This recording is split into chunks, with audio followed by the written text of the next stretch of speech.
Good morning, students. I hope you all are fine and going on with your study. Now, today you will see the fifth part of your fifth chapter, and the chapter name is Separation of Substances. This is fifth part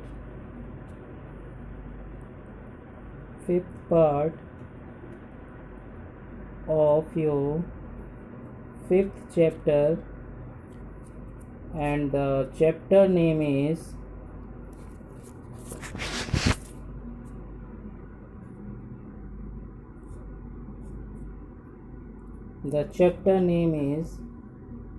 Separation of Substances.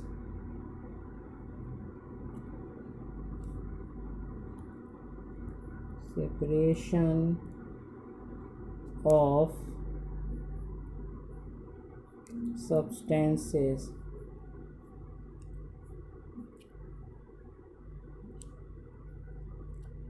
Separation of substances. So today we will do the question answer, short and long. So let's start the video.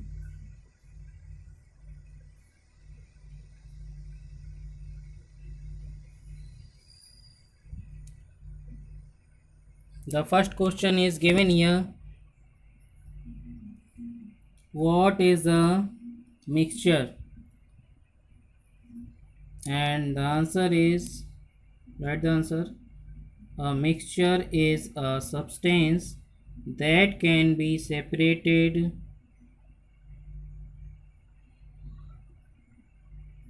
into two or more pure substances on the basis of their physical properties.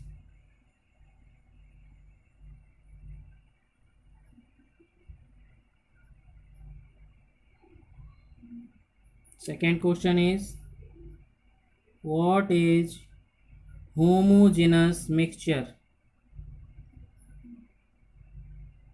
And the answer is a mixture in which the various components are uniformly mixed or dissolved, and each part of the mixture has been the same properties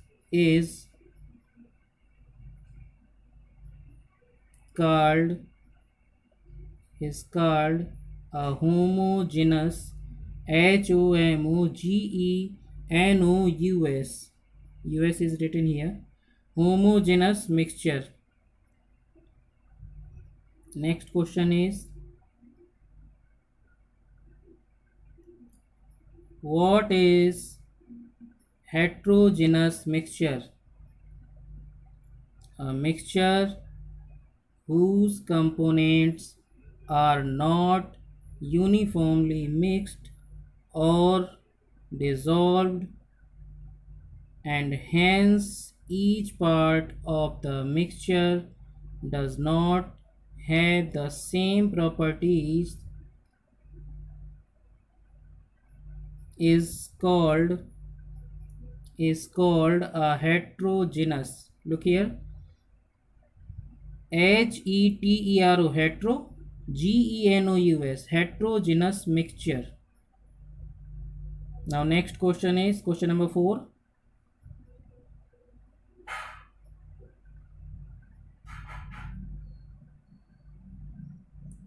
Question number 4 is given here. What is filtration? Give an example. And answer is the process of separation of insoluble solids from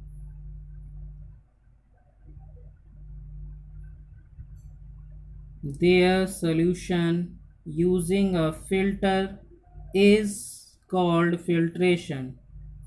For example, After preparing tea, we filter out the tea leaves using a strainer. As you have seen at your home, your mother use a strainer to filter the tea leaves. Now, question number 5. Question number 5 is here. Look, what is sieving? Where is it used? And the answer is given here.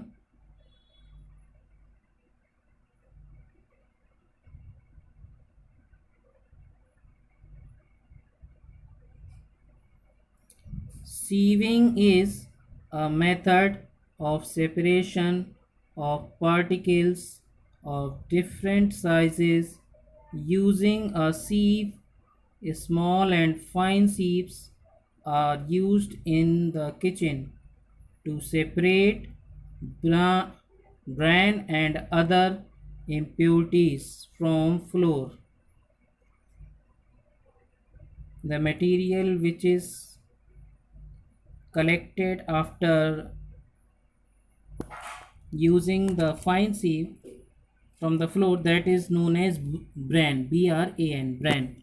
Okay. Bigger sieves are used at construction sites to separate pebbles and stones from sand. I think you have seen at some places where the construction are going on, there the bigger sieves are used. Now we will see the long answers. Long answers are given here.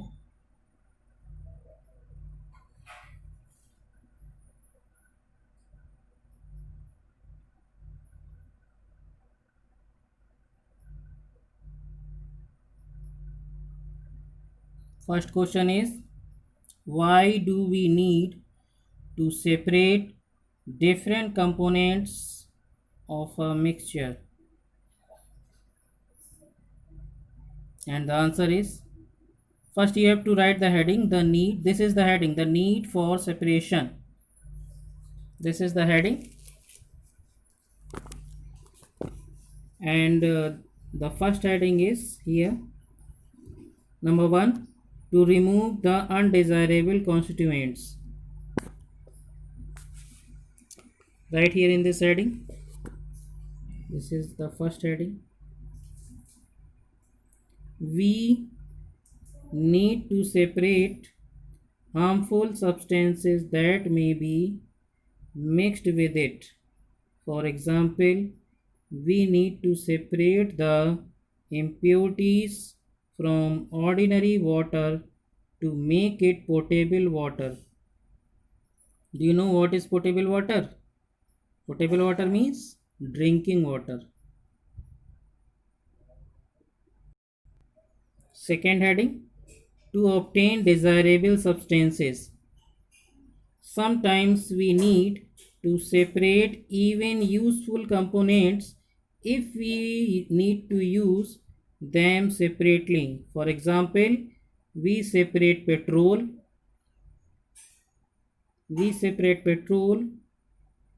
kerosene and diesel from petroleum. Petroleum is a crude oil.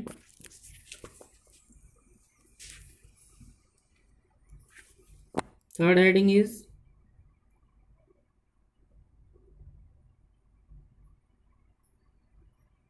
to obtain highly pure substances.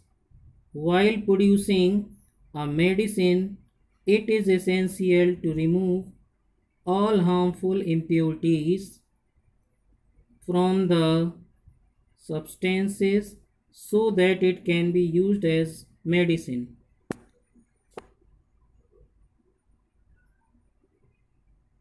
Now this is second question. Describe the process of sieving.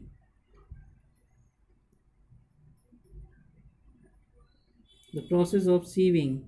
It is a method of separation of particles of different sizes using a sieve.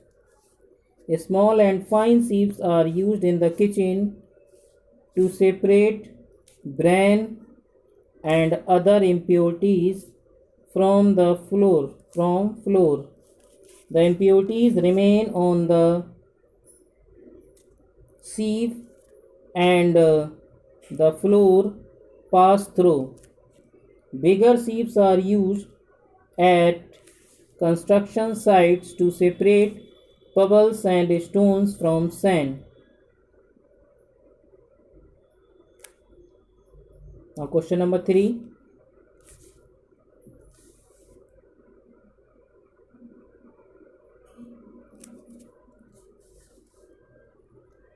Describe briefly the sedimentation and decantation.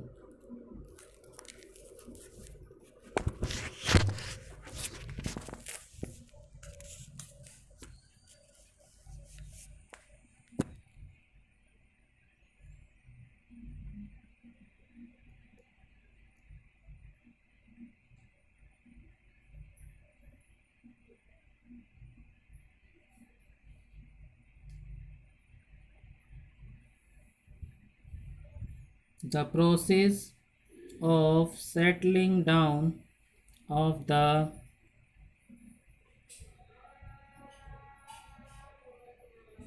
heavy solids. The process of settling down of the heavy solids at the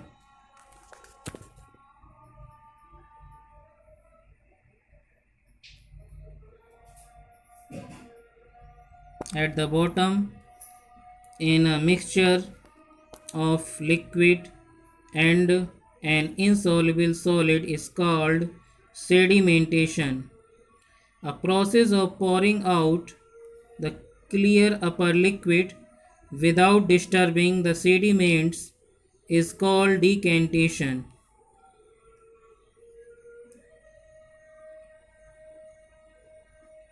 You can take the screenshot also so that you can write it.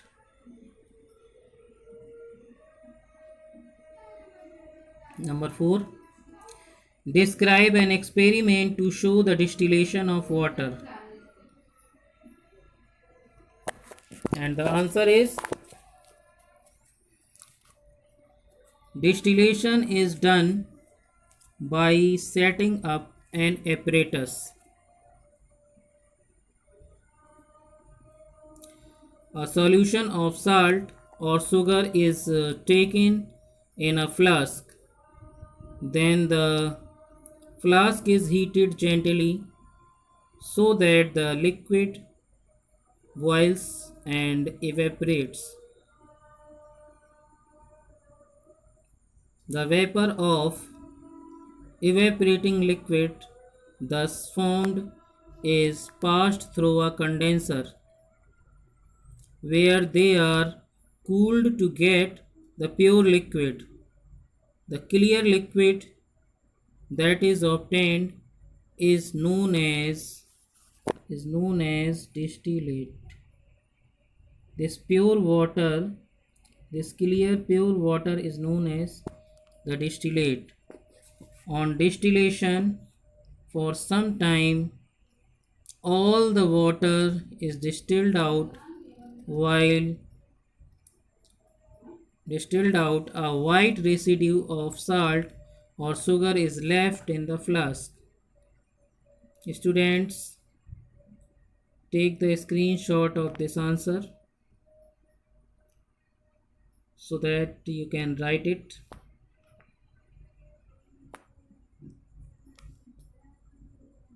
For taking the screenshot, pause the video and take the screenshot by just sliding down your fingers. Question number 5. How would you separate sand and water from their mixture?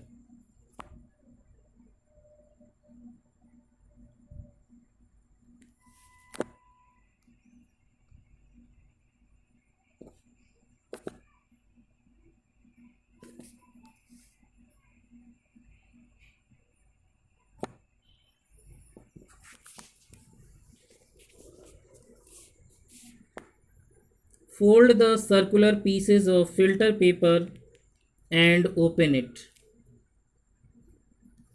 Filter paper is a kind of paper.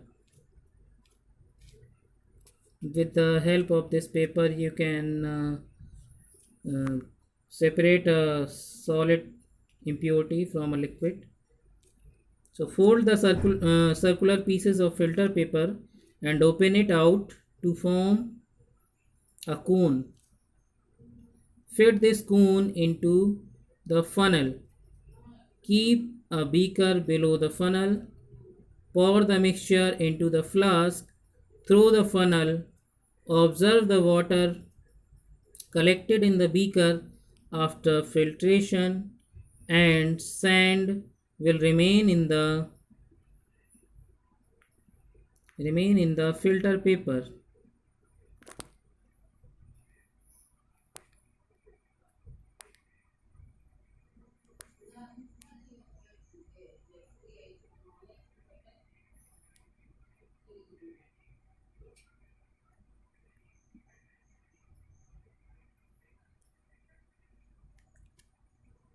Now question number 6. What is saturated solution? How would you make a saturated salt solution? A solution when reached the maximum solubility is called a saturated solution. This is the definition of saturated solution. A solution when reached the maximum solubility is called a saturated solution. This is the definition of saturated solution. Now let's see how would you make a saturated solution. So the answer is, if we keep adding teaspoonful of salt to water and stir the solution each time, what will happen after some time? You can take a glass and some water in it and pour some salt in the water and stir it, mix it with the spoon, and sometime after it is all, after some time, take a spoonful salt and again put in the water and again stir it. This process you have to repeat again and again. Then a time will come when it stops dissolving. Then the solution will be saturated. Let's see. The same is written here.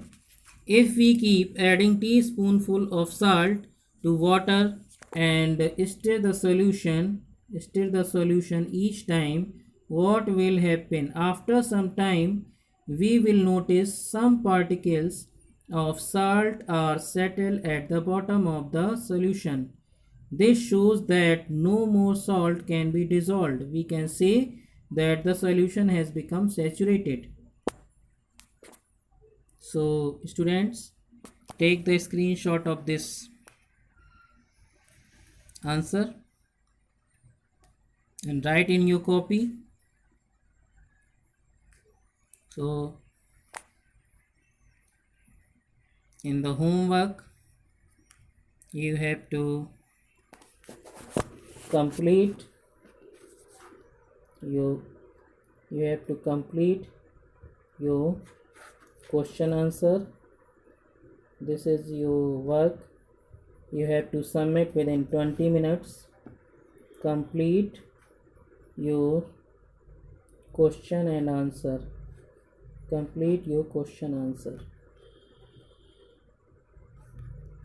This is your homework. Complete it and submit it within 20 minutes on my number. Keep safe